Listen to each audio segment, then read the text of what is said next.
안녕하세요. 감동 스토리 채널을 찾아주신 구독자 여러분, 진심으로 환영합니다. 평범한 일상 속에서 피어나는 깊은 감동 가족과 결혼, 그리고 인생에 대한 묵직한 교훈을 담은 이야기를 사랑하신다면 매일 업데이트되는 저희 채널의 구독 버튼을 잊지 말고 눌러주세요. 자, 그럼 오늘의 사연을 시작하겠습니다. 새로 본부장으로 승진한 남편은 제게 이혼 서류를 내밀며 소리쳤습니다. 너같이 격떨어지는 여자는 내 옆에 설 자격이 없어. 저는 희미하게 웃으며 대답했습니다. 당신과 아버님 내일 해고 통지서 받을 준비나 하세요. 그는 제 말을 비웃었지만 바로 다음 날 제 앞에 무릎을 꿇고 애원하며 사색이 되었습니다. 저는 그날 밤을 아주 생생하게 기억합니다. 10년 넘게 사랑했던 남자가 넓은 거실 한가운데 서서 마치 생면부지의 타인을 보듯 싸늘한 눈빛으로 저를 내려다보던 그 밤을요. 하지만 그날의 이야기를 하려면 아주 오래전으로 거슬러 올라가야 합니다. 제가 23살이던 시절로요. 제 이름은 서령입니다. 12년 전 저는 그룹사 신입사원 연수에서 태승을 처음 만났습니다. 당시 태승은 그저 평범한 영업사원에 불과했습니다. 눈에 띄게 잘생긴 외모도 부유한 재력이나 대단한 배경을 가진 것도 아니었죠. 제가 그에게 마음을 빼앗긴 유일한 이유는 그의 성실함과 야망 때문이었습니다. 태승은 종종 제게 말했습니다. 서령아, 난 꼭 성공할 거야.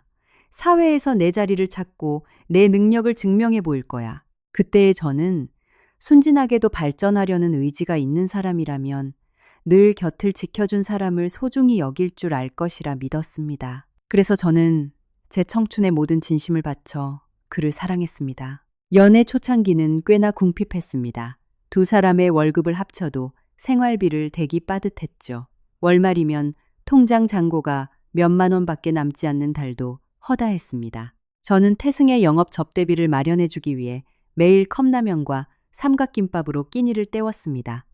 한 번은 태승이 팀장 승진 심사에서 누락된 적이 있었습니다. 그는 만취한 채 좁은 원룸 문 앞에 주저앉아 붉어진 눈으로 울먹였습니다.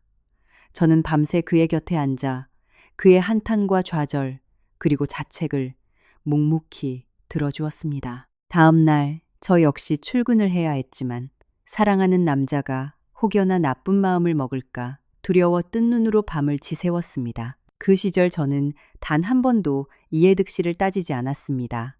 누군가를 진심으로 사랑한다면 어떠한 시련도 함께 이겨내야 한다고 단순하게 생각했을 뿐입니다.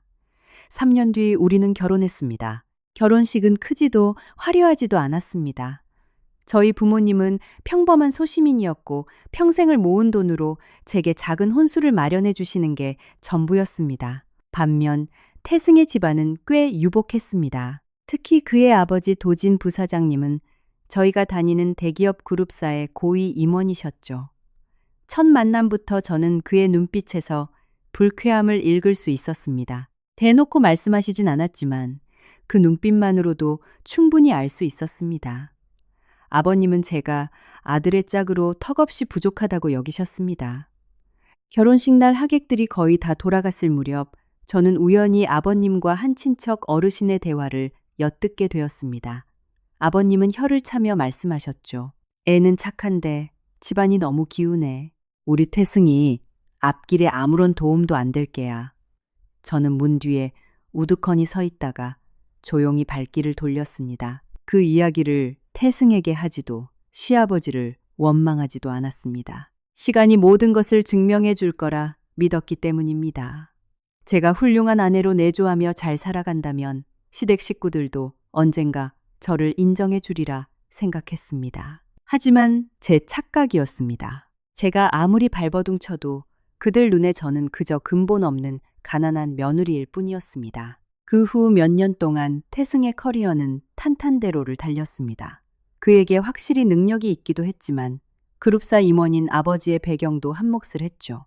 평사원에서 팀장 그리고 부장으로 초고속 승진을 거듭하며 연봉은 치솟았고 우리는 더 넓은 아파트와 고급 세단 한결 여유로운 삶을 누리게 되었습니다. 하지만 바로 그때부터 우리 부부 사이에 보이지 않는 벽이 생기기 시작했습니다. 처음에는 그저 대화가 짧아지고 식탁 위에 웃음이 줄어들고 변명 없는 귀가가 늦어지는 정도였습니다. 저는 그게 다 과중한 업무 스트레스 때문이려니 여기며 이해하려 했었습니다. 태승이 오직 일에만 전념할 수 있도록 저는 시부모님을 모시고 집안의 모든 대소사를 도맡아 처리했습니다. 친구들은 종종 제게 말했습니다.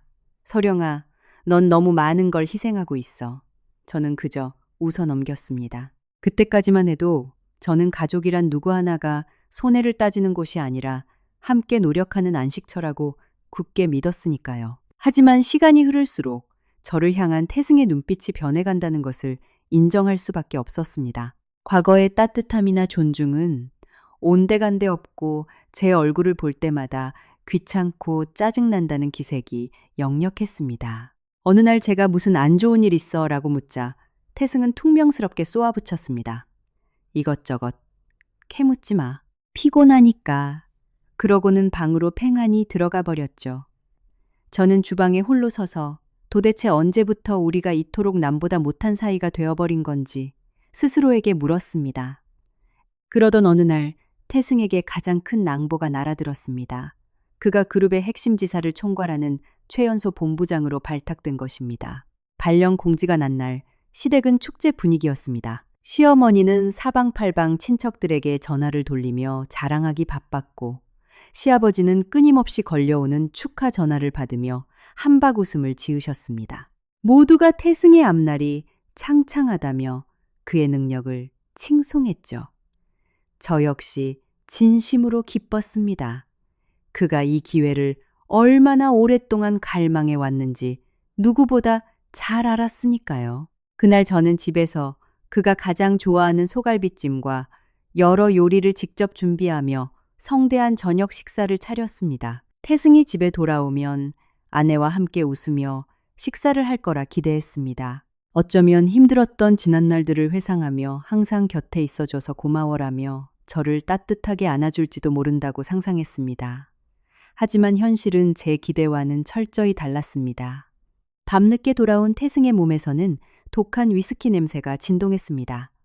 현관문을 열자마자 그는 넥타이를 거칠게 풀어 소파에 휙 던져버리고는 털썩 주저앉았습니다. 저는 물을 건네며 다정하게 말했습니다. 승진 축하해. 당신이 얼마나 고생했는지 내가 제일 잘 알잖아. 태승은 저를 흘끗 보더니 무심하게 대꾸했습니다.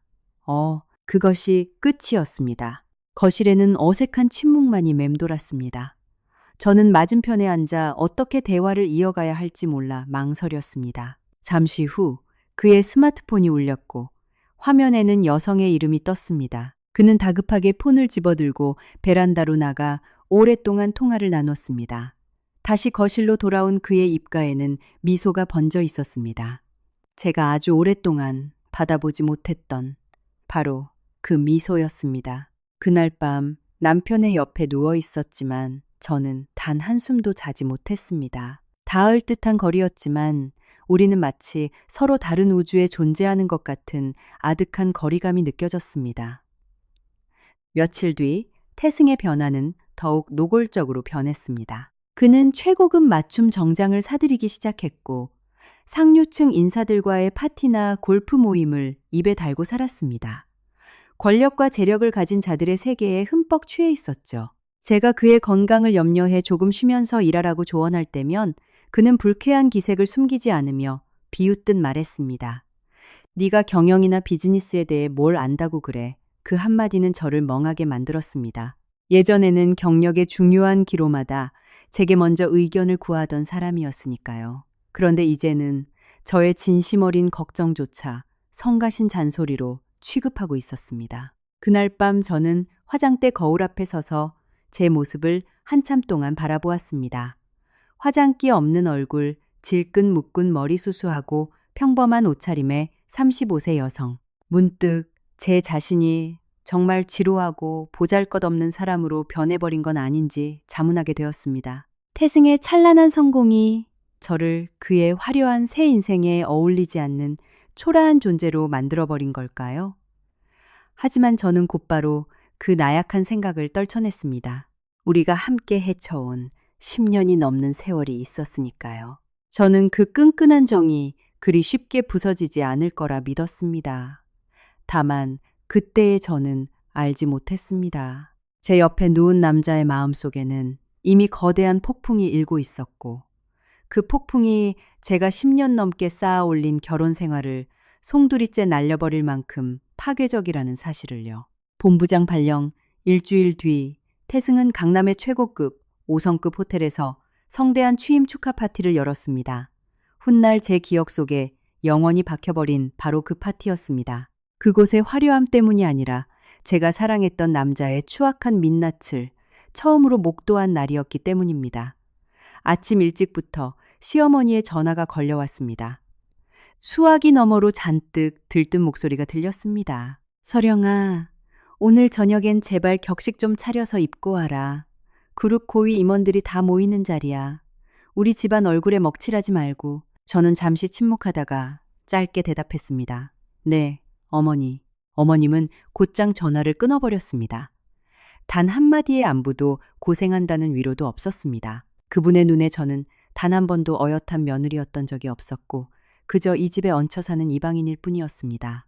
오후 내내 저는 옷장 앞을 서성였습니다. 제 옷장 안에는 명품이나 값비싼 드레스는 없었고 그저 단정하고 평범한 원피스들 뿐이었습니다. 저는 오래전 태승이 제 생일날 예쁘다고 칭찬해 주었던 하늘색 원피스를 꺼내 입었습니다. 그때 그는 제 뒤에서 백허그를 하며 속삭였죠. 비싼 옷 입을 필요 없어. 내 눈엔 네가 언제나 제일 예쁘니까. 그 달콤했던 미러를 떠올리며 저도 모르게 옅은 미소가 번졌지만 이내 가슴 한구석이 찌릿하게 아파왔습니다. 그가 그런 다정한 말을 건넨 지 너무도 까마득히 오래되었기 때문입니다. 그날 저녁 호텔 연회장은 샹들리에의 눈부신 불빛으로 가득했고 잔잔한 클래식 선율이 로비를 감싸고 있었습니다. 세련된 턱시도와 우아한 드레스, 그리고 가식적인 사교의 미소들. 이 모든 것은 태승이 그토록 입성하고 싶어 했던 욕망의 세계였습니다. 제가 도착했을 때 시부모님은 입구에서 하객들을 맞이하고 계셨고 태승은 수많은 임원들에게 둘러싸여 축하를 받고 있었습니다. 좁디 좁은 원룸에서 저와 마주 앉아 컵라면을 먹던 그 시절의 청년과는 완전히 다른 자신감 넘치고 찬란하게 빛나는 모습이었습니다. 저는 다가가 가볍게 웃으며 말했습니다. 다시 한번 축하해. 태승은 그저 고개만 까딱하며 저기 가서 앉아 있어 라고 짧게 말한 뒤 곁에 있던 임원들과의 대화로 고개를 돌려버렸습니다. 저는 그 자리에 몇 초간 우두커니 서 있었습니다. 어디로 가야 할지, 무엇을 해야 할지 길을 잃은 사람처럼요. 마치 남의 잔치에 잘못 찾아온 불청객이 된 기분이었죠. 잠시 후 시어머니가 저를 사모님들이 모여있는 테이블로 끌고 갔습니다. 여기가 우리 며느리예요. 어머님의 소개에 맞은편에 앉은 귀부인이 형식적인 미소를 지으며 말했습니다. 사모님 며느리는 참 선하게 생기셨네요. 그러자 시어머니가 콧방귀를 끼며 대답했습니다. 착하기만 하면 뭐해요. 남편 앞길에 쥐뿔도 도움되는 게 없는데 우리 태승이가 혼자 잘나서 망정이지. 안 그랬으면 오늘 같은 날은 꿈도 못 꿨을 거예요. 주변의 사모님들이 가볍게 웃음을 터뜨렸습니다. 제 입가에는 여전히 미소가 걸려 있었지만 마음속은 차갑게 얼어붙고 있었습니다. 도대체 왜 어머님은 남들 앞에서 저를 이토록 깎아내리지 못해 안달이신 걸까요? 제가 무슨 큰 죄를 지었나요? 그저 평범한 집안에서 태어난 게 전부인데 말입니다. 약 1시간 뒤 본격적인 행사가 시작되었습니다. 태승은 단상에 올라 꽃다발을 받고 우레와 같은 기립박수 속에서 수많은 축사를 받았습니다. 그의 스피치는 청산유수였습니다. 오늘의 성공은 끊임없는 노력, 경영진의 전폭적인 지지, 그리고 가족의 헌신 덕분이라고 열변을 토했죠. 객석에서는 환호가 터져 나왔지만 저는 어째서인지 가슴이 먹먹하고 씁쓸했습니다. 그 화려한 연설 속에 10년이 넘는 세월 동안 그의 곁을 그림자처럼 지켰던 저에 대한 언급은 단 한 줄도 없었기 때문입니다. 건배사가 끝난 후 네트워킹 시간이 이어졌습니다. 다른 지사의 본부장이 저희 테이블로 다가왔습니다. 그는 호탕하게 웃으며 물었습니다. 이분이 태승 본부장님 사모님이시군요. 두 분 아무것도 없을 때부터 만나셨다면서요. 제가 대답하기도 전에 태승이 실소를 터뜨리며 말했습니다. 니모 참 지지리도 가난할 때 만났죠. 그때는 참 생각이 짧고 단순했습니다, 선배님. 그의 말에 주변 사람들이 왁자지껄 웃었습니다. 하지만 저를 경악하게 만든 건 그의 다음 말이었습니다. 태승은 와인을 한 모금 머금더니 여유롭게 덧붙였습니다. 사람은 자기 위치에 맞게 변해야 하는 법 아닙니까? 과거에만 얽매여 살면 어떻게 앞으로 나아가겠습니까? 테이블 주변의 공기가 일순간 차갑게 가라앉았습니다. 사람들은 제 눈치를 보기도 하고 태승을 쳐다보기도 했습니다. 모두가 그 뼈 있는 말의 화살이 누구를 향하고 있는지 눈치챈 것이죠. 두 손끝이 얼음장처럼 차가워졌지만 저는 간신히 평정심을 유지했습니다. 남편의 축하 파티를 난장판으로 만들고 싶진 않았습니다. 저는 조용히 자리에서 일어나 인적이 드문 음료 바 쪽으로 걸음을 옮겼습니다. 하지만 바로 그 순간 20대 후반쯤 되어 보이는 아주 세련된 여성이 나타났습니다. 몸에 착 달라붙는 명품 드레스에 자연스럽게 웨이브진 긴 머리를 한 그녀는 환한 미소를 지으며 태승에게 곧장 다가갔습니다. 태승 본부장님, 정말 축하드려요. 태승의 얼굴에 즉각 화색이 돌았습니다. 제가 아주 오랫동안 보지 못했던 애정 어린 환한 미소였습니다. 그는 그녀가 건네는 샴페인 잔을 받아들고는 다정하게 대화를 나누기 시작했습니다. 두 사람이 주고받는 눈빛은 저를 지독히도 불쾌하게 만들었습니다. 근거 없는 질투가 아니라 여자의 본능적인 직감. 아주 섬뜩하고 불길한 직감이었습니다. 저는 옆에 있던 회사 직원에게 조심스레 물었습니다. 저분은 누구신가요? 직원은 속삭이듯 대답했습니다. 아, 이번에 새로 온 할인 영업팀장이에요. 태승 본부장님이 엄청 밀어주고 계시죠. 앞으로 사내에서 승승장구할 거란 소문이 자자해요. 저는 고개를 끄덕였지만 형용할 수 없는 불안감이 온몸을 휘감았습니다. 파티가 끝날 때까지 저는 두 사람이 나란히 서서 귓속말을 하고 잔을 부딪히고 은밀하게 시선을 교환하는 모습을 수도 없이 목격했습니다. 그럴 때마다 제 심장은 무거운 돌덩이를 매단 듯 가라앉았습니다. 밤 10시가 넘어 파티는 끝이 났고 태승은 임원들과 2차 회식이 있다며 저를 먼저 돌려보냈습니다. 홀로 택시를 타고 돌아오는 그 밤의 도로는 유난히도 길고 쓸쓸했습니다. 차창 밖으로 번져가는 네온 사인을 바라보며 제가 그저 예민하게 구는 건 아닐까 스스로를 다독였습니다. 그저 친한 직장 상사와 부하 직원일 뿐일 텐데 모든 게 그저 오해일 거라고요. 하지만 잔혹한 진실은 그리 오래 숨겨지지 않았습니다. 자정이 다 되어가는 시간, 저는 여전히 잠들지 못하고 있었습니다. 태승은 배터리가 없다며 자신의 스마트폰을 침실 협탁에 두고 나갔는데 이는 평소 그답지 않은 매우 이례적인 일이었습니다. 갑자기 어두운 방 안에서 스마트폰 화면이 밝게 빛나며 메시지 알림이 떴습니다. 남편의 휴대전화를 훔쳐보는 취미 따윈 없었지만 화면에 뜬 그 짧은 문장은 제 심장을 갈갈이 찢어놓기에 충분했습니다. 본부장님, 오늘 너무 멋지셨어요. 보고 싶어요. 당신이 자랑스러워요. 발신자는 할인. 파티에서 보았던 바로 그 여자였습니다. 저는 굳어버린 조각상처럼 화면을 뚫어지게 응시했습니다. 1분, 2분, 그리고 5분이 지나도록 저는 손가락 하나 까딱할 수 없었습니다. 가늘게 떨리는 두 손, 누군가 심장을 쥐어짜는 듯한 통증. 결국 저는 떨리는 손으로 잠금을 해제했습니다. 해서는 안 될 행동이라는 걸 알았지만 진실을 마주해야만 했습니다. 그리고 제 눈앞에 펼쳐진 수많은 카카오톡 대화 내용들은 제 온몸의 피를 얼어붙게 만들었습니다. 그것은 단순한 업무 연락이 아니었습니다. 다정한 안부, 절절한 그리움, 은밀한 호텔 데이트 약속, 둘만의 지방 출장 고급 레스토랑에서 다정하게 찍은 커플 사진들, 그리고 태승이 제게는 수년 동안 한 번도 해주지 않았던 달콤한 사랑 고백들까지. 어느새 제 눈에선 눈물이 뚝뚝 떨어져 액정을 적시고 있었습니다. 소리 없이 눈물을 흘리며 저는 지나온 세월을 되짚어 보았습니다. 태승이 백수 시절 늦은 밤까지 아르바이트를 하던 제 모습, 그가 사고로 입원했을 때 병실 간이 침대에서 며칠 밤을 새우던 기억. 그가 부장 승진 심사를 받을 때 긴장한 채 복도에서 그를 기다리던 제 뒷모습. 우리가 함께 쪼개 쓰던 생활비. 함께 꾸었던 소박한 미래의 꿈들. 그런데 이제 와서 권력과 명예 그리고 돈을 손에 쥐게 되자 그는 그 모든 달콤함과 애정을 다른 여자에게 바치고 있었습니다. 벽시계가 자정을 가리키고 텅 빈 펜트하우스처럼 넓은 집안은 소름 끼치도록 고요했습니다. 저는 거실 소파에 홀로 주저앉아 있었습니다. 언제부터인지 눈물마저 말라버렸고 그 자리에는 지독한 공허함만이 남았습니다. 이 결혼 생활을 하면서 처음으로 저는 더 이상 남편을 위해 변명거리를 찾지 않았습니다. 스스로를 기만하지도 않았습니다. 내 청춘을 다 바쳐 사랑했던 남자는 사실 아주 오래전부터 변해 있었다는 것을 제 영혼 깊은 곳에서는 이미 알고 있었으니까요.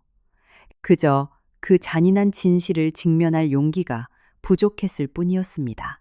태승과 할인의 외도를 확인한 그날 밤, 저는 뜬 눈으로 밤을 지새웠습니다. 거실 창밖으로 여명이 밝아오고 있었습니다. 커튼 틈 사이로 새어 들어오는 아침 햇살. 세상은 어제와 다름없이 평온하게 돌아가고 있었지만 제 결혼 생활만은 완전히 산산조각나 있었습니다. 아침 6시쯤 도어록이 열리는 소리와 함께 태승이 들어왔습니다. 어젯밤 입었던 슈트 차림 그대로였고 셔츠 깃에서는 낯선 여자의 향수 냄새가 옅게 배어 있었습니다. 거실 소파에 앉아있는 저를 발견한 그는 흠칫 놀란 기색이었습니다. 왜 안 자고 있어? 저는 제 자신조차 놀랄 만큼 차분하고 건조한 목소리로 물었습니다. 밤새 어디 있었어? 태승은 시계를 풀며 대수롭지 않게 대답했습니다. 접대 있었어. 제가 다시 물었습니다. 할인이랑 접대했니? 그의 손놀림이 잠시 허공에서 멈칫했지만 그는 이내 평온한 표정을 되찾았습니다. 내 핸드폰 몰래 봤어. 질문이 아니라 확신에 찬 어투였습니다. 저는 고개를 끄덕였습니다. 그래. 그러자 그는 헛웃음을 쳤습니다. 등골이 서늘해지는 비웃음이었습니다. 그는 당황하지도 변명하지도 사과하지도 않았습니다. 오히려 불쾌하다는 듯 미간을 찌푸렸습니다. 서령아, 내가 여자들한테 제일 질려하는 게 뭔지 알아. 집착하고 의심하고 별일 아닌 걸로 혼자 소설 쓰는 거야. 저는 눈앞의 남자를 가만히 응시했습니다. 문득 그가 너무나도 낯설고 두렵게 느껴졌습니다. 그럼 그 더러운 메시지들은 다 뭔데? 태승은 태연하게 대답했습니다. 그냥 친한 직장 동료일 뿐이야. 저는 헛웃음을 터뜨렸습니다. 정말 오랜만에 터져나온 웃음이었지만 그것은 철저한 조소였습니다. 어떤 직장 동료가 한밤중에 보고 싶다고 애교를 부려 어떤 동료가 서로를 특별한 사람이라 부르고 그렇게 밥 먹듯이 단둘이 호텔 레스토랑을 들락거려 태승의 얼굴이 순식간에 차갑게 굳어졌습니다. 그는 더 이상 가식적인 연기를 할 생각조차 없는 듯 했습니다. 네가 그렇게까지 다 알게 됐다면 숨기지 않을게. 할인이가 너보다 나를 훨씬 더 잘 이해해. 그녀가 지금 내 위치와 격에 훨씬 잘 맞는다고. 단어 하나하나가 날카로운 비수가 되어 심장을 후벼 팠지만 이상하게도 눈물은 나지 않았습니다. 고통이 임계점을 넘어서면 인간은 오히려 무감각해지는 모양입니다. 저는 덤덤하게 물었습니다. I'm too. 그래서 원하는 게 뭔데? 태승은 제 눈을 똑바로 쳐다보며 내뱉었습니다. 이혼해. 거실엔 무거운 정적이 내려앉았습니다. 언젠가 이 순간이 올 거라 예상은 했지만 막상 그의 입을 통해 직접 그 단어를 들으니 여전히 숨이 턱 막혀왔습니다. 제가 물었습니다. 12년의 세월이 결국 이혼이라는 두 글자로 끝나는 거야. 태승은 단 1초의 망설임도 일말의 죄책감도 없이 대답했습니다. 저는 평생 저를 지켜주겠다고 맹세했던 남자를 바라보며 그 옛날에 다정했던 청년은 이미 이 세상에 존재하지 않는다는 사실을 뼈저리게 깨달았습니다. 그날 이후 태승은 할인과의 관계를 숨기려 들지도 않았습니다. 귀가하는 날은 손에 꼽을 정도였고 아예 외박을 밥 먹듯 했지만 저는 더 이상 아무것도 묻지 않았습니다. 이미 모든 해답이 나와 있었으니까요. 일주일 뒤 그는 서류 봉투 하나를 식탁 위에 거칠게 내던졌습니다. 도장 찍어. 봉투를 열어보니 협의 이혼 의사 확인서였습니다. 제가 고개를 들어 그를 쳐다보자 그는 벽에 기대어 팔짱을 낀 채 거만하게 말했습니다.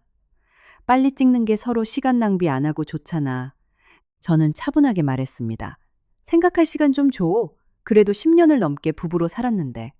태승의 눈동자엔 인내심이 바닥난 기색이 역력했습니다. 서령아, 질척거리지 마. 내 결심은 확고하니까.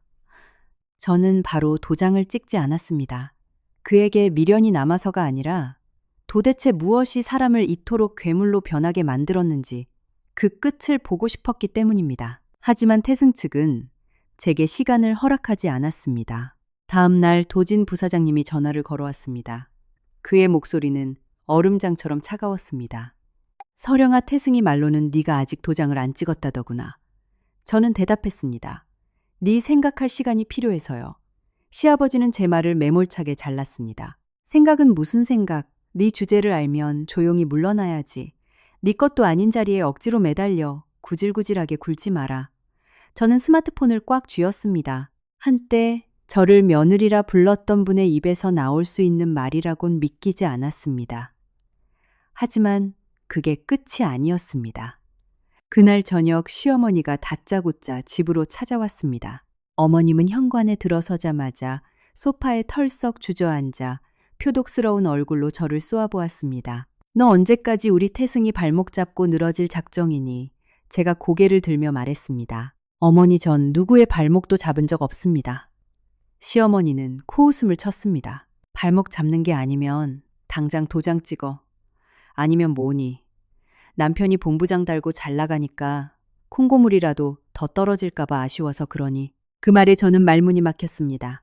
12년의 헌신 이 집안을 위해 온몸을 바쳐 뒷바라지한 대가가 결국 돈에 환장한 여자 취급이라니요. 저는 더 이상 변명하지 않았습니다. 이 사람들에게는 100마디 해명보다 그들이 믿고 싶은 진실이 더 중요했으니까요. 그날부터 시댁 식구들의 압박은 도를 넘기 시작했습니다. 전화 폭탄, 악의적인 메시지, 비아냥과 인신공격. 모든 화살은 오직 저를 이혼 서류에 굴복시키기 위한 것이었습니다. 하지만 바로 그 혼란의 와중에 저는 매우 기묘한 사실을 우연히 발견하게 되었습니다. 어느 날 오후 개인적인 서류를 챙기러 잠시 회사에 들렀을 때였습니다.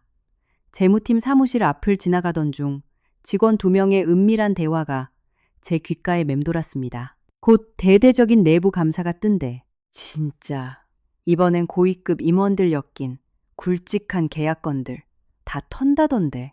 평소 같으면 흘려들었을 텐데 뒤이어 들려온 이름들에 제 발걸음이 그 자리에 얼어붙고 말았습니다. 도진 부사장님이랑 태승 본부장님 이름도 오르락 내리락 하더라. 두 직원은 저를 발견하곤 화들짝 놀라 입을 다물고 황급히 사라졌습니다. 하지만 그 짧은 문장은 제 머릿속을 강렬하게 맴돌았습니다. 그날 밤 저는 과거의 조각들을 하나하나 퍼즐처럼 맞춰보았습니다. 시아버지와 태승이 서재에서 문을 걸어 잠그고 나누던 밀담들, 남들이 들을까봐 자리를 피해서 받던 은밀한 전화들, 비정상적으로 빠르게 체결되던 대규모 협력사 계약들, 자격이 의심되는 시댁 지인들의 낙하산 인사.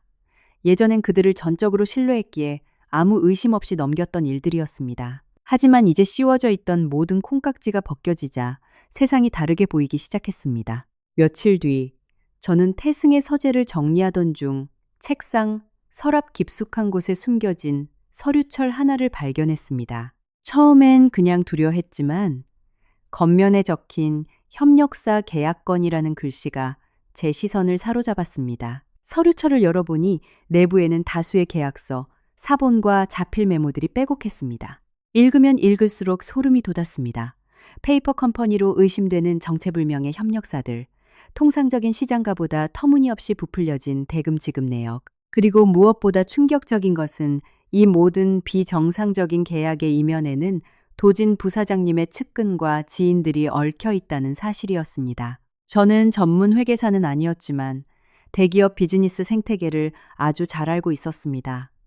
이 숫자들은 명백한 배임이자 횡령이었습니다. 태어나서 처음으로 제 머릿속에 아주 냉혹한 생각이 스쳤습니다. 어쩌면 제 시댁 식구들은 그 화려한 권력과 웃음 뒤에 아무도 모를 거라 확신하며 어마어마한 범죄를 저지르고 있었던 것입니다. 비가 추적추적 내리는 새벽까지 저는 서류철을 쥐고 책상 앞에 앉아 있었습니다. 창문을 두드리는 빗소리를 들으며 저를 벌레 보듯 하던 태승의 눈빛, 시부모님의 모욕적인 폭언들, 그리고 제가 겪어온 모든 굴욕의 순간들을 천천히 복기했습니다. 신기하게도 가슴 한구석에서 끓어오르던 분노와 비참함은 흔적 없이 사라지고 얼음처럼 차갑고 투명한 이성만이 남았습니다. 십수년 만에 느껴보는 완벽한 각성이었습니다. 저는 깨달았습니다. 이미 죽어버린 이 결혼 생활을 구걸하는 것보다 훨씬 더 중요한 일이 생겼다는 것을요. 12년 동안 제 가족이라 굳게 믿었던 저 위선자들이 과연 어떤 추악한 짓을 저지르고 있는지 낱낱이 파헤쳐야만 했습니다. 서재에서 치명적인 서류를 발견하고 사흘 뒤 시댁에서 갑작스럽게 저를 저녁 식사에 호출했습니다. 시어머니의 전화를 받는 순간 저는 직감했습니다. 지난 일주일 동안 태승과 저는 철저한 남남처럼 지냈고 그는 아예 다른 방에서 생활했습니다. 대화는 단절되었고 시댁 역시 저를 향한 적의를 숨기지 않고 있었습니다. 그들은 하루빨리 저를 쫓아내고 싶어 안달이 나 있었죠. 그러니 이 호출은 따뜻한 가족 식사가 아니라 제게 이혼 도장을 강요하기 위한 마지막 인민재판일 것이 뻔했습니다. 오후 반차를 대고 시댁으로 향하는 길 하늘은 금방이라도 폭우를 쏟아낼 듯 잿빛 먹구름으로 뒤덮여 있었습니다. 숨 막힐 듯 짓누르는 공기가 마치 제 처지와도 같았습니다. 거실에 들어서자 예상대로 온 가족이 진을 치고 있었습니다. 시아버지가 상석에 버티고 앉아 있었고 그 옆엔 시어머니가 맞은편엔 태승이 팔짱을 끼고 앉아 있었습니다. 심지어 얄미운 시누이까지 합세한 그 광경을 보며 저는 짐작이 틀리지 않았음을 확신했습니다. 이것은 저를 처형하기 위한 단두대였습니다. 식사는 기괴할 정도로 고요하게 진행되었습니다. 누구 하나 안부를 묻지 않았고 오직 달그락거리는 식기 소리만 공간을 채웠습니다. 저는 거의 젓가락을 대지 않았습니다. 음식이 맛없어서가 아니라 곧 들이닥칠 폭풍을 대비해야 했으니까요. 한 30분쯤 지났을까 시아버지가 탁 소리가 나게 수저를 내려놓으며 정적을 깼습니다. 그는 저를 매섭게 쏘아보며 입을 열었습니다. 서령아, 오늘 너를 부른 건 도장 찍는 문제로 단판을 짓기 위해서다. 저는 동요 없이 대답했습니다. 네 아버님, 말씀하세요. 너와 태승이 사이는 이미 돌이킬 수 없다. 내 분수를 안다면 순순히 받아들여라. 제가 입을 열기도 전에 시어머니가 뾰족한 목소리로 끼어들었습니다. 맞다. 여자는 자고로 분수를 알고 눈치가 빨라야 대접받는 거야. 사람 피곤하게 굴지 말고 당장 짐 싸서 나가. 저는 눈앞의 얼굴들을 하나하나 훑어보았습니다. 내가 12년을 헌신하며 모셨던 진짜 가족이 맞는지 의심스러울 지경이었습니다. 그때 태승이 차가운 목소리로 쨍기를 박았습니다. 내가 수백 번 말했지. 난 이혼할 거라고. 제가 덤덤하게 되물었습니다. 내가 끝까지 도장 안 찍어주면 태승은 경멸이 가득한 표정으로 콧방귀를 뀌었습니다. 네가 버틴다고 결과가 바뀔 것 같아. 내 옆자리는 이미 할인이로 정해졌어. 그 말의 식탁엔 찰나의 정적이 흘렀습니다. 이미 그들의 외도를 알고 있었지만 남편의 입으로 직접 내뱉는 상간녀의 이름은 여전히 제 심장을 후벼 팠습니다. 하지만 시어머니는 전혀 놀라는 기색 없이 고개를 끄덕였습니다. 그럼 할인이가 어디 하나 빠지는 데가 있니? 젊고 능력 있고 애교도 많고 누구랑은 다르게 배운 티가 줄줄 흐르지. 시어머니는 저를 대놓고 위아래로 훑어보았습니다. 그제야 모든 퍼즐이 맞춰졌습니다. 시댁 식구들은 이미 오래전부터 태승의 외도를 알고 있었고 그 상간녀를 며느리로 점 찍어둔 상태였습니다. 세상에서 저 혼자만 바보처럼 이 끔찍한 연극의 피해자였던 겁니다. 시아버지가 가죽 서류 가방에서 서류를 꺼내 제 앞으로 거칠게 밀어 던졌습니다. 협의 이혼 의사 확인서다. 당장 찍어. 거실 공기가 차갑게 얼어붙었고 모든 시선이 제게 꽂혔습니다. 마치 한편의 통쾌한 복수극을 구경하는 관객들처럼요. 저는 테이블 위에 서류를 내려다보다 태승을 바라보았습니다. 한때 저와 두 손을 맞잡고 영원을 맹세했던 남자, 평생 저를 아껴주겠다며 눈물 짓던 청년은 온데간데 없고 저를 쓰레기 취급하며 이혼을 종용하는 낯선 괴물만이 앉아 있었습니다. 제가 마지막으로 물었습니다. 당신 나한테 정말 일말의 미안함이나 정조차 남지 않은 거야. 태승은 등받이에 삐딱하게 기대앉아 역겨운 벌레를 보듯 저를 노려보았습니다. 그리고 제 평생 뇌리에서 잊히지 않을 그 잔인한 한마디를 내뱉었습니다. 서령아, 너같이 주제 파악도 못하는 빈티나는 여자는 나랑 어울리지 않아. 천박한 것. 순간 거실엔 쥐 죽은 듯한 정적이 감돌았습니다. 마음의 준비를 했음에도 불구하고 가슴이 찢어지는 듯 했습니다.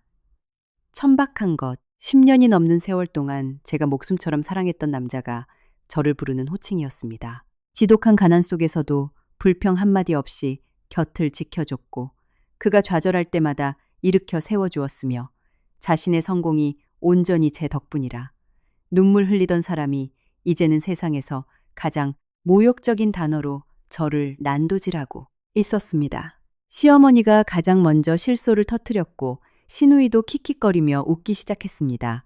시아버지 역시 제지하기는커녕 한심하다는 듯 혀를 찼습니다. 그들은 제가 이런 모욕을 당해 마땅하다고 굳게 믿는 듯 했습니다. 하지만 저는 울지도 분노를 터뜨리지도 변명하지도 않았습니다. 바로 그 순간 제 안에 무언가가 완벽하게 끊어지며 차갑게 식어버렸기 때문입니다. 저는 더 이상 이들에게 제 가치를 증명하거나 이해받고 싶지 않았습니다. 정말 저를 사랑하는 사람이라면 저를 이토록 짓밟을 리가 없으니까요. 저는 천천히 테이블 위에 펜을 집어들었습니다. 시어머니의 입가에 통쾌한 승리의 미소가 번졌습니다. 거봐 진작 주제 파악하고 도장 찍을 것이지. 태승 역시 안도의 한숨을 내쉬었습니다. 그는 눈엣 가시 같던 혹 덩어리를 떼어냈다고 생각했겠죠. 하지만 그들은 몰랐습니다. 지금 그들 앞에 앉아있는 여자는 더 이상 과거의 순종적이고 나약한 서령이 아니라는 사실을요. 저는 서류를 찬찬히 훑어본 뒤 일말의 떨림도 없이 아주 명확하고 반듯하게 서명을 갈겼습니다. 마지막 획을 긋자마자 태승이 서류를 확 낚아채며 만면의 미소를 지었습니다. 10년 묵은 체증이 내려가는 표정이었죠. 저는 그런 그를 가만히 응시하다가 아주 희미하고 서늘하게 입꼬리를 올렸습니다. 최근 며칠 새 제가 처음으로 주도권을 쥐고 내뱉은 말이었습니다. 좋아요. 사인했어요. 시댁 식구들의 얼굴에 화색이 돌았습니다. 하지만 제 다음 말은 그들의 핏기를 순식간에 가시게 만들었습니다. 당신과 아버님 내일 당장 해고 통지서 받을 준비나 단단히 하세요. 그 짧은 한마디에 거실은 찬물을 끼얹은 듯 적막에 휩싸였습니다. 하지만 단 몇 초 뒤 폭소가 터져나왔습니다. 시어머니는 숨 넘어갈 듯 웃어젖혔습니다. 아이고 맙소사. 얘가 이제 단단히 미쳤나 봐. 시누이는 배를 잡고 뒹굴며 덧붙였죠.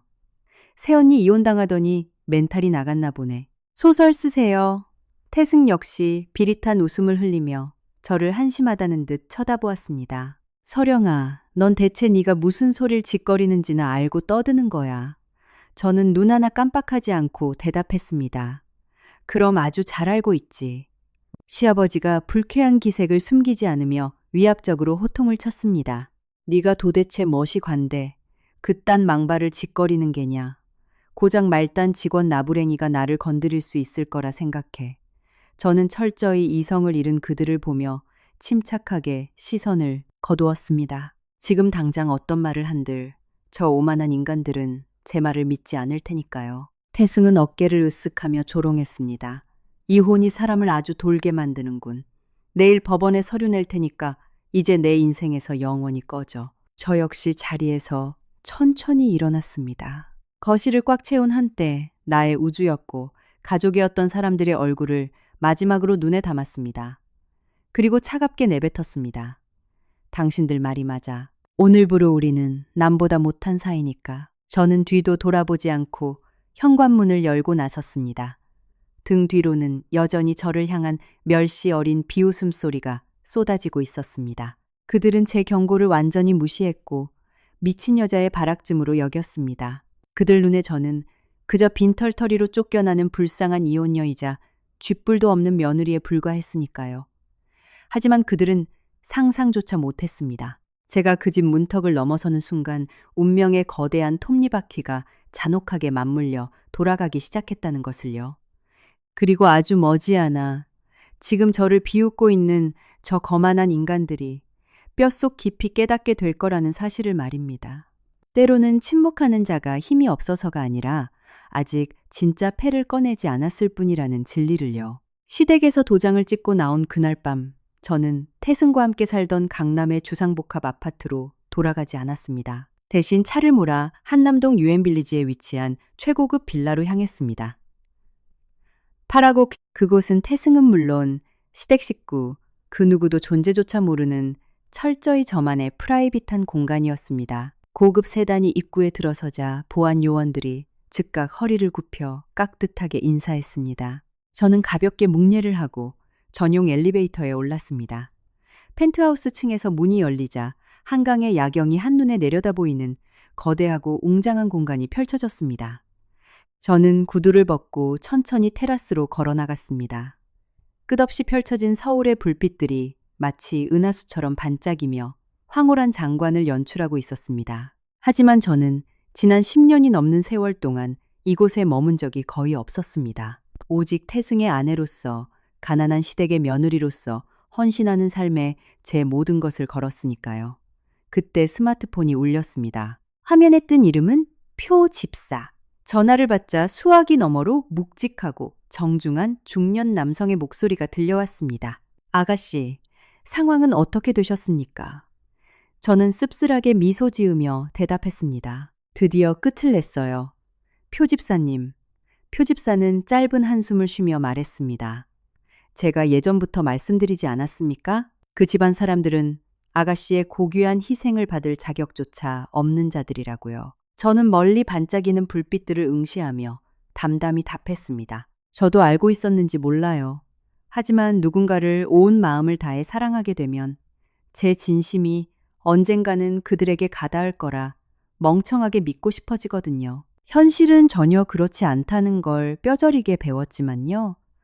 표 집사님은 저희 외가에서 수십 년간 저를 보필해온 충직한 신복이자 제 진짜 정체를 알고 있는 세상에 몇 안 되는 인물 중 하나였습니다. 12년 동안 태승은 물론 그 누구에게도 발설하지 않았던 저의 진짜 배경. 태승의 눈에 저는 그저 쥐뿔도 없는 흙수저 가정에서 자란 평범한 직장인이었겠지만 진실은 완전히 달랐습니다. 저는 굴지의 글로벌 투자펀드사인 태경캐피탈을 소유한 막강한 가문의 유일한 상속녀였습니다. 저의 외할아버지는 전설적인 금융계의 거물이었고 그가 남긴 천문학적인 자산은 모두 신탁펀드로 묶여 오롯이 제게 상속되었습니다. 하지만 저는 어린 시절부터 숨막히는 상류층의 화려한 삶에 염증을 느꼈습니다. 평범한 사람들 틈에서 제 힘으로 땀 흘리며 진짜 세상을 경험하고 싶었죠. 그래서 철저히 신분을 숨긴 채 평범한 회사원으로 입사해 제 삶을 개척했던 것입니다. 태승과 사랑에 빠졌을 때도 저는 신분을 밝힐 생각이 추호도 없었습니다. 제 배경과 돈이 아니라 서령이라는 사람 그 자체를 사랑해줄 진짜 남자를 원했으니까요. 외할아버지는 생전에 제게 늘 당부하셨습니다. 정말 너를 사랑하는 사람이라면 네가 아무것도 가진 게 없어도 너를 지켜줄 것이고 돈을 보고 접근한 놈이라면 반드시 미천이 드러나 떠나갈 것이다.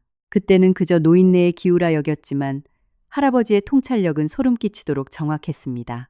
통화를 마친 뒤 저는 서재로 들어갔습니다. 수십 개의 두꺼운 바인더가 벽면을 가득 채우고 있었습니다. 저는 벽면에 숨겨진 대형 금고를 열었습니다. 그 안에는 지난 몇 년간 제가 굳이 들여다보지 않았던 서류들이 잠들어 있었습니다. 막대한 지분을 증명하는 주식 보유 증명서, 수천억 단위의 투자 보고서, 그리고 이사회 의결권 위임장들. 저는 책상에 앉아 그 서류들을 하나하나 훑어보았습니다. 사실 저는 태승과 결혼 생활을 하는 동안에도 태경캐피탈의 실질적인 경영에서 완전히 손을 놓은 적이 없었습니다. 법률 대리인과 화상회의를 통해 은밀하게 주요 안건들을 승인하며 기업을 통제해 왔죠. 단지 그룹 내에서 아무도 그 거대한 자본의 실소유주가 저라는 사실을 몰랐을 뿐입니다. 단 한 사람 태승이 다니는 대기그룹의 진환 회장님을 제외하고는요.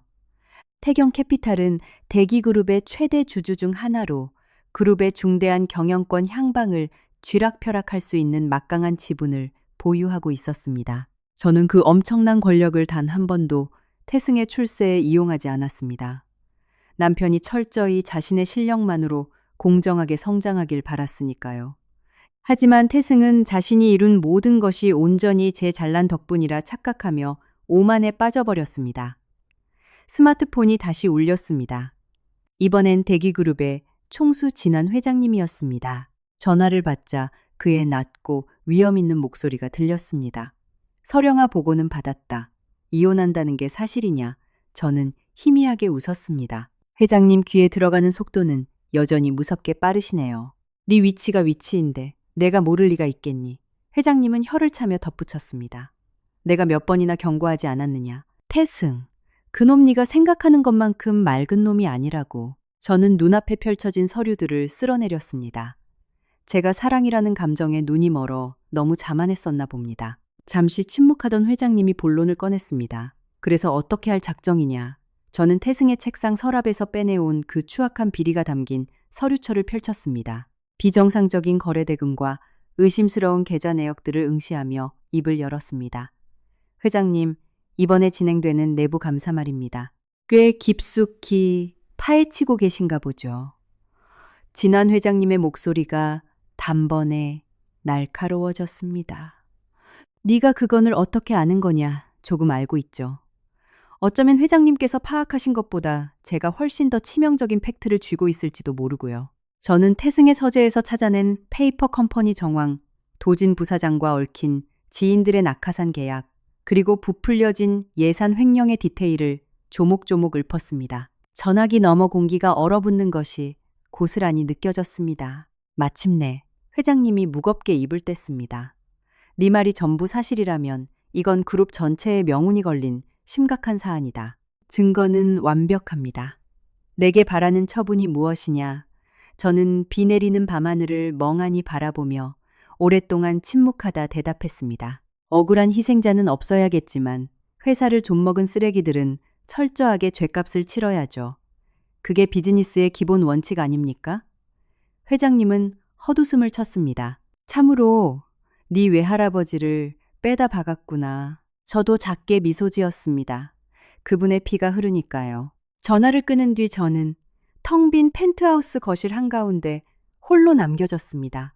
며칠 전까지만 해도 가슴을 짓누르던 고통과 상실감은 온데간데 없고 그 자리에 서늘하고 소름 끼치는 이성만이 자리 잡고 있었습니다. 절망의 끝바닥을 치고 올라온 인간은 모든 것을 너무도 선명하게 꿰뚫어 보게 됩니다.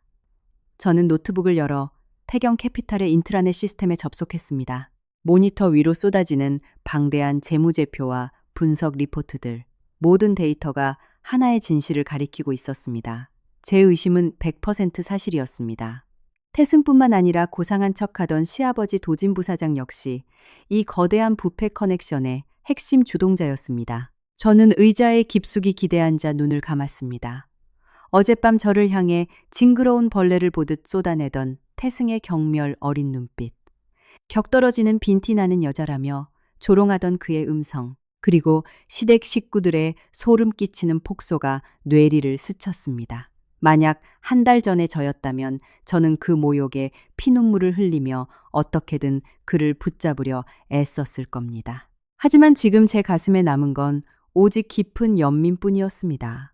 쓰레기 같은 인간들에게 제 인생의 가장 찬란한 12년을 낭비했다는 지독한 후회. 태승은 정말 다른 삶을 살 기회가 있었습니다. 만약 그가 자신이 가진 것을 감사할 줄 알았다면, 탐욕과 오만함에 취해 선을 넘지 않았다면, 할인이라는 껍데기뿐인 욕망에 영혼을 팔지 않았다면 말이죠. 하지만 현실에 만약이라는 가정법은 존재하지 않습니다.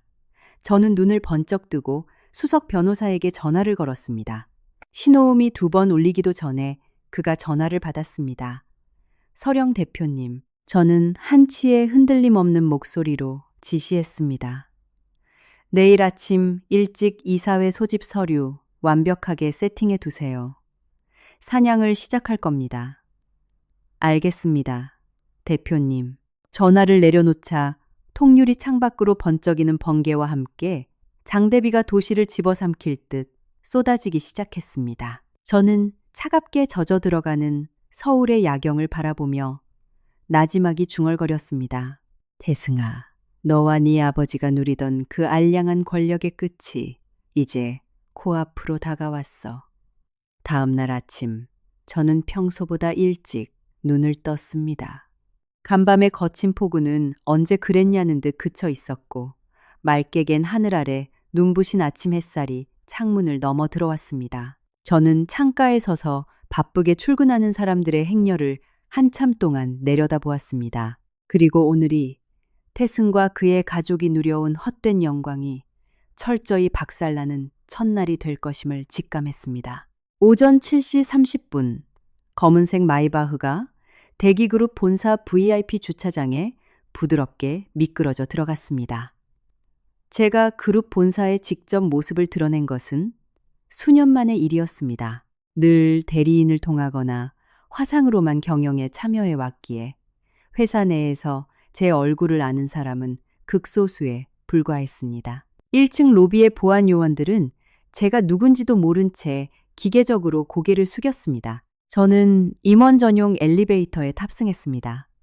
최상층 최고위급 임원실층에 도착하자 문이 열리고 진환 회장님이 직접 저를 마중 나와 있었습니다. 먼 길 오느라 고생했다. 그는 묵직한 표정으로 제게 악수를 청했습니다. 저는 가볍게 묵례를 하며 물었습니다. 준비는 다 끝나셨습니까?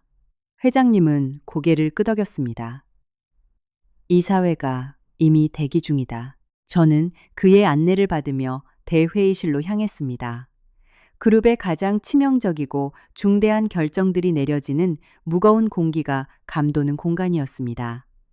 제가 회의실 문을 열고 들어서자 원탁에 앉아있던 10여 명의 이사회 임원들이 일제히 자리에서 일어났습니다. 순식간에 회의실 안은 팽팽한 긴장감으로 가득 찼습니다. 저는 여유롭게 미소를 지으며 목례를 한 뒤 진환 회장님의 바로 오른쪽 그룹의 2인자 자리에 착석했습니다. 최근 몇 년 사이 이사회에 합류한 신임 임원들은 당혹감을 감추지 못했습니다. 주주 명부에서 태경 캐피탈, 서령 대표라는 이름만 봤을 뿐 30대의 젊고 평범해 보이는 여성이 그 거대한 자본의 실체일 줄은 꿈에도 상상 못했을 테니까요. 진환 회장님이 헛기침을 하며 마이크를 켰습니다.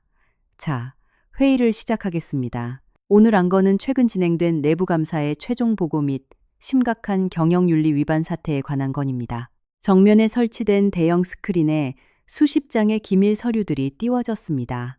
각종 이면, 계약서, 페이퍼 컴퍼니의 자금 흐름 조작된 재무제표, 모두 제가 지난밤 낱낱이 검토했던 끔찍한 증거들이었습니다. 감사팀장이 자리에서 일어나 무거운 목소리로 브리핑을 시작했습니다. 최근 3년간 당사에서 체결된 주요 협력사 계약 중 시장 단가 대비 15%에서 최대 30%까지 과도하게 부풀려진 정황이 다수 포착되었습니다.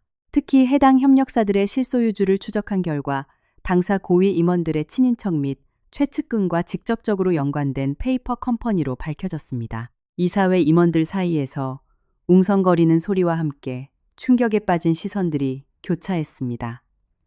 브리핑은 계속되었습니다. 수많은 불법 계약건들이 나열되던 중 마침내 대형 스크린에 두 사람의 이름이 선명하게 떠올랐습니다. 도진 부사장 그리고 태승 본부장. 제 전 시아버지와 오늘 법원에 이혼 서류를 제출하겠다던 바로 그 남편의 이름이었습니다. 깐깐하기로 소문난 한 사회이사가 미간을 찌푸리며 질문했습니다. 이 팩트들 교차 검증은 확실히 끝난 겁니까?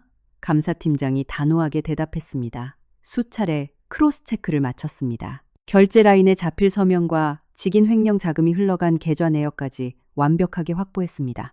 회의실의 공기는 살얼음판처럼 차가워졌습니다. 저는 미동도 없이 앉아 스크린 속 숫자들을 응시했습니다. 모든 데이터가 저의 확신을 증명하고 있었습니다.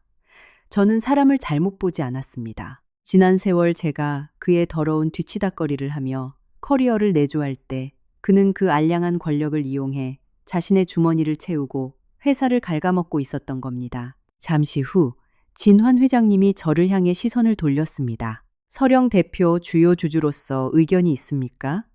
일순간 회의실 내 모든 임원의 시선이 저에게 쏠렸습니다. 저는 앞에 놓인 마이크를 당기며 아주 침착하고 서늘한 목소리로 입을 열었습니다. 저는 오늘 이 자리에 특정 개인의 감정을 가지고 온 것이 아닙니다. 대기그룹의 최대 주주인 태경 캐피탈의 대표로서 한 가지만 명확히 하겠습니다. 회사의 등에 칼을 꽂은 쥐새끼들은 그게 누구든 가장 가혹하게 책임을 져야 한다는 겁니다. 묵직한 중진 이사 한 명이 굳은 표정으로 고개를 끄덕였습니다. 대표님 말씀에 전적으로 동의합니다. 이사회 역시 같은 입장입니다. 회의는 장장 2시간 넘게 이어졌습니다. 까도 끝이 없는 비리들이 터져나왔습니다. 불투명한 하도급 계약 기준, 미달의 낙하산 인사, 강행 회사 공금으로 처리된 상식 밖의 유흥비와 법인카드 남용 내역까지. 정오가 다가올 무렵 감사팀장이 최종 결론을 맺었습니다. 당 감사팀은 본 사안의 중대성을 고려하여 철저한 진상규명과 증거인멸 방지를 위해 관련 임원들의 보직을 즉각 해임 및 직무 정지할 것을 강력히 촉구합니다. 회의실은 숨소리조차 들리지 않을 만큼 조용해졌습니다. 그리고 무기명 전자투표가 시작되었습니다.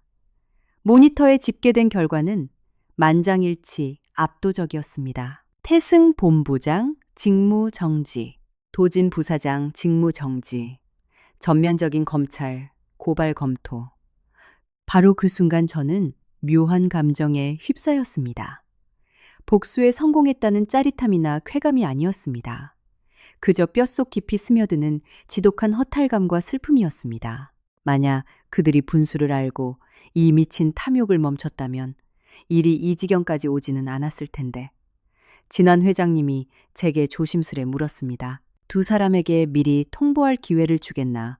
저는 단호하게 고개를 저었습니다. 필요 없습니다. 성인이라면 자기가 싼 똥은 자기가 치우는 게 순리니까요. 회장님은 제 단호한 눈빛을 읽고 묵묵히 고개를 끄덕였습니다. 오후가 되자 특별감사 태스크포스 팀이 정식으로 가동되었습니다. 최정예 로펌 변호사들과 회계사들이 합류해 압수수색 수준의 서류 털기가 시작되었습니다. 저는 저녁 늦게까지 그들과 회의를 주재한 뒤에야 회사를 빠져나왔습니다. 피곤한 몸을 이끌고 지하 주차장으로 내려갔을 때 스마트폰이 날카롭게 울려 퍼졌습니다. 발신자는 태승이었습니다. 저는 화면을 가만히 내려다보다 통화 버튼을 눌렀습니다. 수화기 너머로 잔뜩 날이 선 불쾌한 목소리가 들렸습니다. 너 지금 어디야? 저는 무심하게 대답했습니다. 할 말 있어. 태승은 짜증을 섞어 말했습니다. 내일 아침에 본사에서 특별감사팀이 우리 지사로 불시 점검을 나온다네. 이사회 직속이라는데 너 회사에서 뭐 들은 거 없어. 저는 어둠 속에서 실소를 터뜨렸습니다. 본능적인 위기감은 감지했지만 여전히 자신이 시궁창에 처박혔다는 사실을 1%도 인지하지 못하는 멍청함이라니. 저는 차갑게 대꾸했습니다. 몰라. 태승은 신경질적으로 넥타이를 푸는 듯 책책 혀를 찼습니다. 이래서 윗대가리 늙은이들은 피곤하다니까 쓸데없이 트집 잡으려고 지랄들이야. 뭐 상관없어. 우리 아버지가 부사장으로 버티고 계신데 그깟 감사팀 나부랭이들이 감히 누굴 건드리겠어. 그 오만한 헛소리를 듣고 있자니 헛구역질이 날 것 같았습니다. 이 벼랑 끝에 선 순간까지도 아버지의 권력이 영원한 방패막이가 되어줄 거라 믿어 의심치 않는 저 천박한 허세. 제가 아주 낮게 깔린 목소리로 물었습니다. 만약 네가 그 대단한 자리에서 하루아침에 쫓겨나 빈털터리가 된다면 어떨 것 같아? 태승은 수화기 너머로 배를 잡고 폭소를 터뜨렸습니다. 내가 빈털터리 서령아, 너 드라마 너무 많이 본 거 아니냐? 나 대기그룹 최연소 본부장이야. 우리 아버지가 차기 사장 후보 1순위고 대한민국에서 누가 날 건드려 저는 눈을 지그시 감았습니다. 이 멍청한 남자에게 팩트를 폭격해줄 타이밍은 내일 아침이면 충분했습니다. 잠시 침묵하던 저는 차갑게 한마디만 남겼습니다. 푹 자둬. 내일은 내 인생에서 아주 길고 비참한 하루가 될 테니까. 태승이 코웃음을 치는 소리를 끝으로 저는 전화를 매몰차게 끊어버렸습니다. 차창 밖으로 강남의 네온사인이 화려하게 빛나고 있었습니다. 아마 지금쯤 태승은 할인과 함께 최고급 레스토랑에서 샴페인을 터뜨리며 그의 위대한 미래를 축배하고 있겠죠. 이 사회가 이미 자신의 숨통을 끊어버렸다는 사실은 꿈에도 모른 채 그가 그토록 목숨 걸고 지키려 했던 본부장이라는 직함이 이제 24시간도 채 남지 않았다는 사실을 완벽히 모른 채 말입니다. 다음 날 아침, 태승은 평생 잊지 못할 끔찍한 지옥을 경험하게 됩니다. 오전 7시 45분 태승의 최고급 벤츠 세단이 거만한 엔진음을 내며 지사 VIP 주차장에 멈춰 섰습니다. 그는 어제 새로 맞춘 이태리제 명품 슈트를 빼입고 손목에는 한정판 롤렉스를 찬 채 차에서 내렸습니다. 세상의 모든 부와 명예를 거머쥔 듯한 위풍당당한 발걸음이었습니다. 로비에 들어서자 직원들이 허리를 90도로 꺾으며 인사했습니다. 본부장님 안녕하십니까? 태승은 오만한 미소를 지으며 고개만 까딱거렸습니다. 사무실로 올라가는 전용 엘리베이터 안 그의 스마트폰이 짧게 진동했습니다. 할인의 카카오톡이었습니다. 자기야, 나 자기 너무 보고 싶어. 오늘 저녁에 근사한 데서 밥 먹자. 하트 뿅뿅. 태승은 음흉한 미소를 지으며 답장을 보냈습니다. 그래, 오늘 밤엔 널 세상에서 제일 특별한 여자로 만들어줄게. 화면을 집어넣으며 태승은 자신의 인생이 완벽하다고 자부했습니다. 탄탄대로의 권력, 젊고 아름다운 내연녀, 그리고 곧 완전히 떨어져 나갈 눈엣가시 같은 조강지처 서령까지 그의 눈앞을 가로막는 장애물은 완벽히 제거되었다고 맹신하고 있었죠. 하지만 그의 찬란한 환상은 정확히 30분 뒤 무참히 박살나고 맙니다. 태승이 가죽 의자에 거드름을 피우며 앉자마자 비서가 사색이 된 얼굴로 본부장실 문을 벌컥 열고 뛰어들어왔습니다. 보 본부장님, 큰일 났습니다. 본사에서 이사회 직속 특별감사팀이 들이닥쳤습니다. 태승은 칙칙 혀를 차며 미간을 구겼습니다. 기다리고 있었다고 해. 뭐 그리 호들갑이야. 대충 서류 몇 장 던져주고 돌려보내. 비서는 덜덜 떨며 말을 더듬었습니다. 그게 아닙니다. 감사팀장님은 물론이고 이사회 감사위원장님, 법무팀, 에이스들까지 몽땅 쓸고 내려왔습니다. 그제야 태승의 얼굴에 옅은 당혹감이 스쳤지만 그는 애써 침착함을 유지하려 애썼습니다. 어제 들은 대로 형식적인 절차일 뿐 든든한 방패막이인 아버지 도진 부사장이 뒤를 봐줄 테니까요. 정확히 10분 뒤 육중한 본부장실 문이 거칠게 열리고 검은 정장을 입은 사내들이 우르르 몰려 들어왔습니다. 선두에 선 감사팀장의 표정은 저승사자처럼 냉혹했습니다. 태승은 억지 웃음을 지으며 자리에서 일어났습니다. 아이고 팀장님, 이른 아침부터 먼 길 오시느라 고생 많으십. 감사팀장은 태승의 악수를 차갑게 무시하며 결제판을 책상 위로 거칠게 내던졌습니다. 태승 본부장, 긴 말 않겠습니다. 당장 이 결정문부터 읽으시죠. 불길한 예감이 태승의 척추를 타고 흘러내렸습니다. 그는 떨리는 손으로 결제판을 열었습니다. 첫 줄을 읽는 순간 그의 얼굴에서 순식간에 핏기가 가시며 시체처럼 하얗게 질려버렸습니다. 두 눈은 찢어질 듯 커졌고 호흡이 거칠어졌습니다. 본사 이사회 의결에 따라 배임 및 횡령 혐의로 태승 본부장의 모든 직무를 즉각 정지 및 해임 조치함. 태승은 서류를 쥔 손을 덜덜 떨며 미친 듯이 소리쳤습니다. 이거 뭡니까? 당신들 미쳤어. 이딴 허위 문서로 누굴 모함해. 당장 우리 아버지 도진 부사장님 바꿔. 감사팀장은 벌레를 보듯 태승을 내려다보며 차갑게 쏘아붙였습니다. 현실 파악이 덜 되신 모양인데 이건 진환 회장님과 이사회가 만장일치로 결의한 공식 회의만입니다. 지금 이 시간부로 당신의 모든 권한은 박탈되었습니다. 태승은 발악하듯 책상을 내리쳤습니다. 닥쳐, 내가 누군 줄 알아. 당장 아버지한테 전화할 테니까 각오해. 그는 미친 사람처럼 스마트폰을 꺼내 도진 부사장에게 전화를 걸었습니다. 신호음이 끊어질 듯 길게 이어지다 덜컥하고 수화기가 들렸습니다. 너머로 들려오는 아버지의 목소리는 평소에 호통치는 음성이 아니라 늙고 병든 노인의 쉰 소리였습니다. 태승아, 너 지금 어딨냐? 태승은 거의 울부짖듯 소리쳤습니다. 아버지 본사, 미친놈들이 저한테 직무 정지를 내렸어요. 당장 회장님한테 전화해서 이 새끼들 모가지 다 날려버리세요. 수화기 너머엔 끔찍할 정도의 무거운 침묵이 흘렀습니다. 그리고 도진 부사장이 쥐어짜듯 내뱉은 한마디는 태승의 영혼을 완벽하게 붕괴시켰습니다. 태승아, 나도 방금 해임 통보를 받았다. 감사팀이 내 사무실을 다 뒤집어 까고 있어. 우리는 끝났다. 스마트폰이 툭 하고 태승의 손에서 미끄러져 대리석 바닥에 나뒹굴었습니다. 온몸에 소름이 돋고 숨이 턱 막혀왔습니다. 어제까지만 해도 세상을 다 가진 본부장이었는데 하루아침에 범죄자 취급을 받으며 모든 것을 잃어버린 것입니다. 눈앞이 아득해지던 찰나 그의 뇌리에 번개처럼 스쳐 지나가는 여자가 있었습니다. 어젯밤 통화에서 차갑게 비웃던 목소리, 이혼 서류에 도장을 찍으며 내일 당장 해고 통지서 받을 준비나 해라고 읊조리던 소름 끼치도록 고요한 미소, 서령이었습니다. 태승은 등골이 오싹해졌습니다. 아니야, 그럴 리 없어. 그 가난하고 무식한 년이 어떻게 이런 짓을 꾸며. 하지만 직감은 그를 미치게 만들고 있었습니다. 그 타이밍에 할인에게서 전화가 걸려왔습니다. 태승은 마치 구명줄을 잡듯 다급히 전화를 받았습니다. 할인의 목소리는 평소에 애교 섞인 콧소리가 아니었습니다.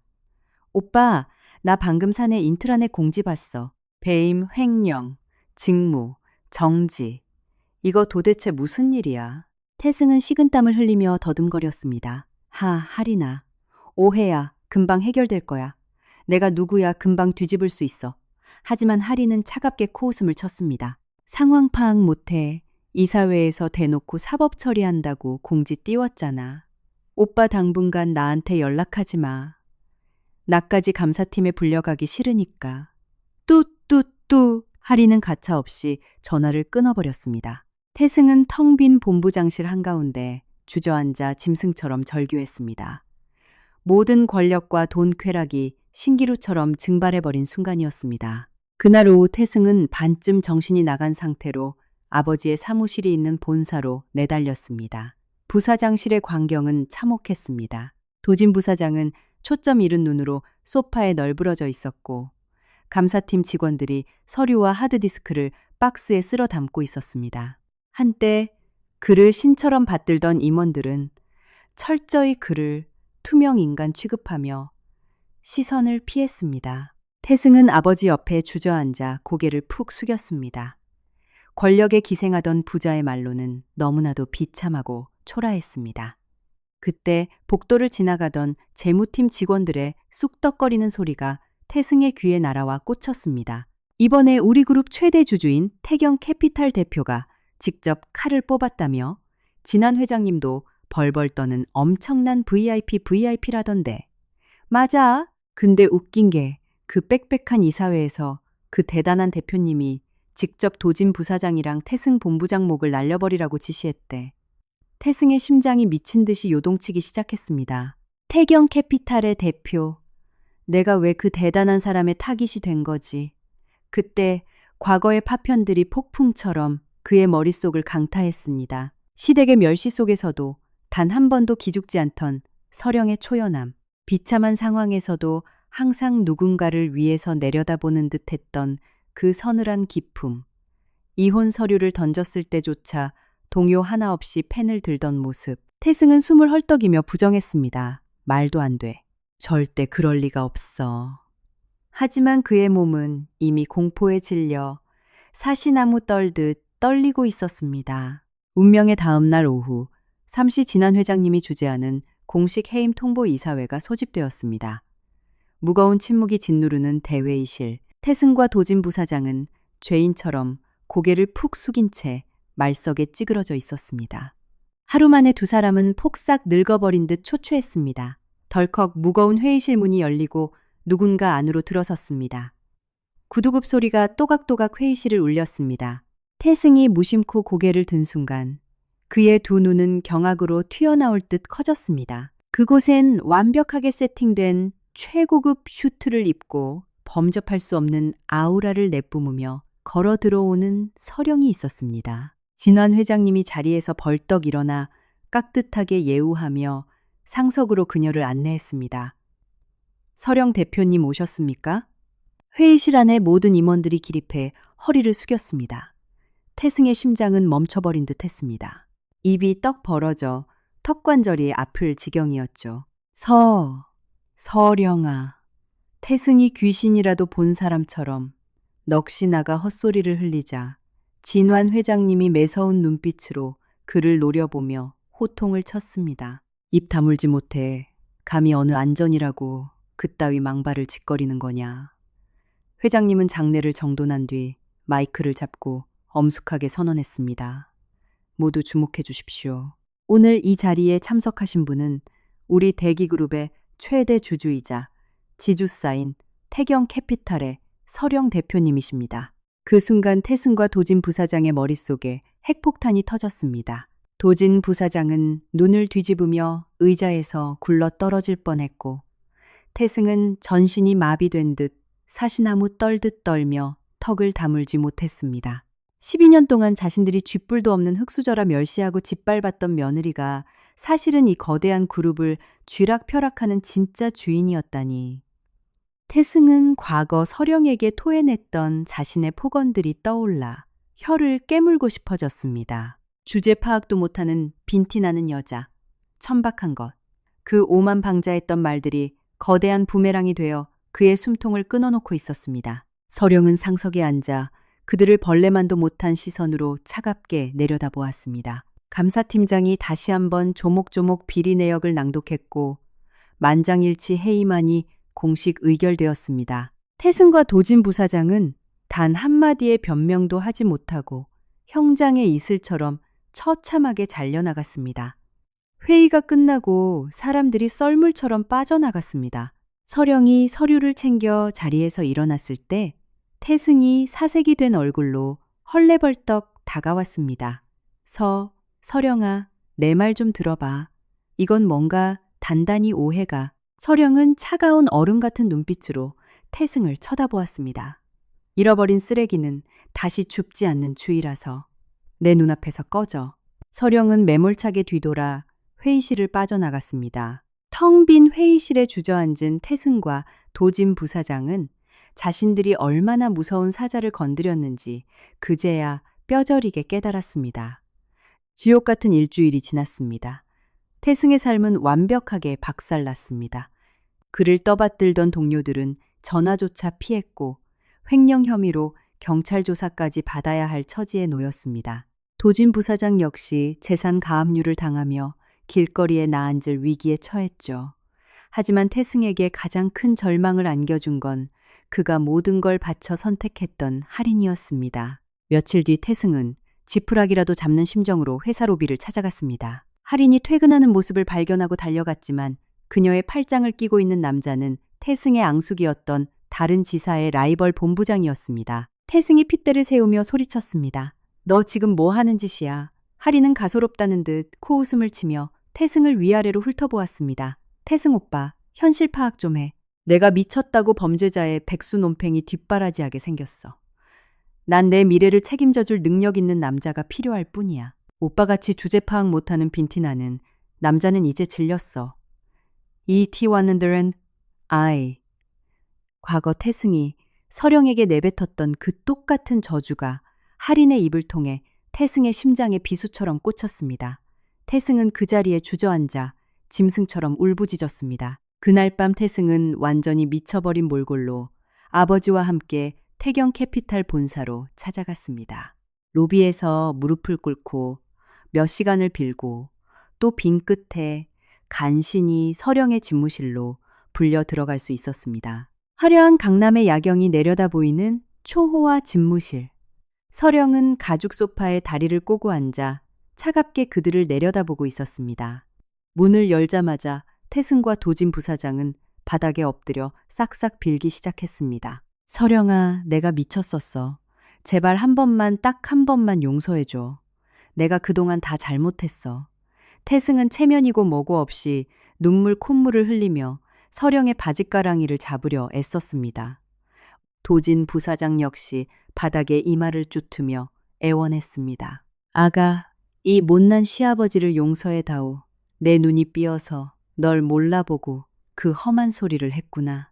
제발 선처해다오. 서령은 혐오스러운 벌레를 떼어내듯 태승을 차갑게 밀쳐냈습니다.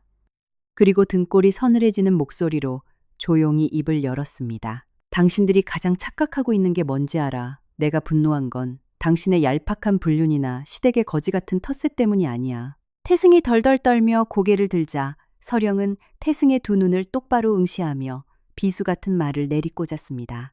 내가 가장 끔찍하고 아팠던 건 내 20대의 모든 것을 바쳐 온 마음을 다해 사랑했던 남자가 내 가치를 가장 쓰레기처럼 짓밟았다는 사실이지. 당신은 돈과 권력에 미쳐서 당신을 가장 빛나게 해줬던 진짜 보석을 발로 차버린 거야.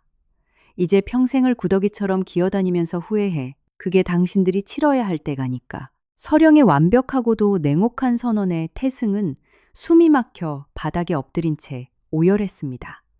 하지만 서령의 눈동자엔 일말의 동정심조차 남아있지 않았습니다. 표집사님, 이 쓰레기들 치워주세요. 내 사무실 공기가 탁해지네요.